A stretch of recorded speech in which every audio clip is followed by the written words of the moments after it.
argue that the FBI is politically biased. Joining us now is former Trump campaign advisor Michael Caputo. Good morning, Michael. Good morning, Allison. Merry Christmas. Merry Christmas to you as well. So is this the strategy of the Trump administration now? It's no longer, he's not going to fire Bob Mueller, which is what Democrats are worried about. It's going to be death by 1,000 cuts, so that by the time Mueller releases any sort of finding, well, it's tainted. Well, I've said all along that the president's not going to fire Director Mueller. I don't see any reason why he should. I think the director has to get control of his investigation. I think also the president is taking it upon himself, I think successfully, pointing out the very obvious bias that some members of the investigation and former members of the investigation have. Well, I think the person that's most upset, go ahead, Allison. Well, the former members of the investigation. I mean, when you say that Bob Mueller has to get control of it, hasn't he? He's reassigned those folks. When he saw a tweet that seemed to be anti-Trump, he reassigned them and got them off the investigation. Right, text between two of the members of his investigation who are having an illicit affair. But at the same time, we have Weissman, who's a senior member of the investigation, who was sending similar emails to Sally Yates, the former member of the Department of Justice, and also attending Hillary Clinton's victory party. It's not that Mueller's done nothing about this. In fact, he was very quick to fire Strzok, and Strzok's lover was reassigned as well.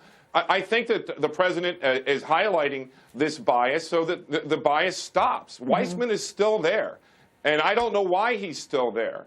But the American people, look, go ahead. So because he went to Hillary Clinton's victory party, he needs to be gone. And then, is that it? Then can the investigation move forward? As long as there's no more bias, and I think that we're getting to the bottom of that. I think also Congress should be able to access the problem with Strzok's firing is that the investigation was stonewalling Congress as to why he had been fired. I understand that it was politically sensitive and they were trying to play the political game, but the problem we have here is that the FBI appears to be inherently political, inherently biased. I think the director has done a good job with Strzok. He should have been more forthcoming about why he fired Strzok. I think Weissman needs to be gone. And I think, the director is moving forward resolutely to conclusion here. But I mean, listen, Michael, it's just absurd on its face to think that the FBI is some den of lefty liberals. It just doesn't hold water. As you know, I mean, the people leading the investigation are Republicans, and the FBI is a crime-fighting organization that I think if you did a poll, most people would say that they were Republicans. It's just not the lefty organization that the president is painting it as. No, I think that the people who have been called out, like Strzok and his lover, I think Weissman and others, are an anomaly at the FBI. I think most FBI agents, in fact, I know a lot of FBI agents, former and present, who I've worked with over the years, who are upset about the perception that their organization is political, and they're upset of the behavior of some of these people at the investigation. The morale itself is a little bit low over at the FBI because of this perception, and weeding it out is probably the first thing that needs to be done. Here's what Richard Painter said, former ethics czar, using Twitter on Christmas Eve to intimidate a witness, Andrew McCabe, in a criminal investigation is not a very Christian way to celebrate the holiday, but it does make Mr. Mueller's job easier, and that's a nice thing to do. Merry Christmas. Here's what Norm Eisen says, also ethics czar. Normally, someone being investigated for obstruction of justice who intimidates and threatens 3 key witnesses against him, Jim Comey, Andrew McCabe, and Jim Baker, risks additional witness tampering charges. Do you think the president is getting himself in trouble with these tweets? Of course not. Richard Painter was in charge of filling out forms in the White House. He wasn't much of a czar at all. The president is trying to intimidate these folks. Of course he's not. And listen, as far as I'm concerned, we remember the text between Strzok and his lover talking about an insurance policy that was discussed in Andrew McCabe's office. As far as I'm concerned, the president's tweets are an insurance policy for the American people to make sure that its leading law enforcement organization remains unbiased.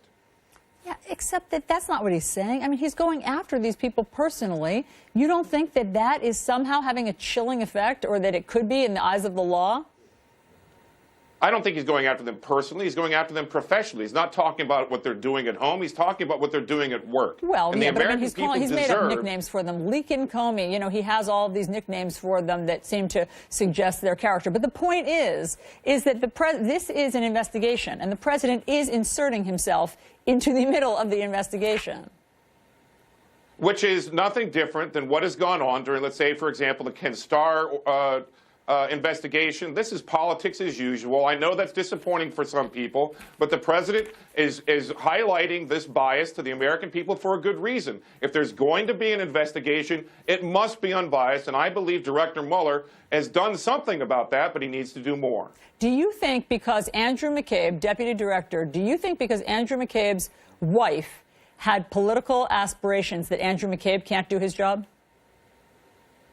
I think it's actually preposterous that the wife of a senior member of the FBI gathered in $700,000+ in donations from political leaders who were very closely affiliated with Hillary Clinton. I think that would be a red flag that would keep Andrew McCabe from touching anything to do with Donald Trump, anything at all.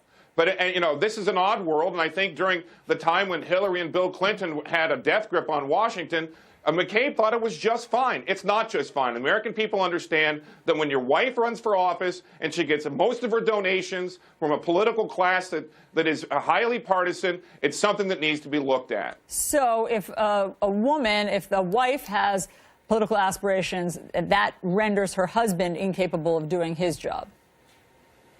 Well, listen, all of us out there who are working couples, wife and husband, understand that our careers impact each other. And this one was about as partisan as you can get, running for in a party and gathering donations from somebody indirectly and directly who is under federal investigation by the organization where her husband works. It stinks, Allison. Yes, and thankfully it's being highlighted by the president. But you agree with President Trump that, in other words, Andrew McCabe is incapable of being impartial. I think Andrew McCabe needs to be challenged on his impartiality. I think the president is doing that, and I appreciate those tweets. I consider them an insurance policy for America. Okay, Michael Caputo, always interesting to get your perspective. Thank you very much. Thanks, Allison. Bill. Coming up, retiring Republicans in Congress are warning their colleagues of looming signs the GOP could be in deep trouble.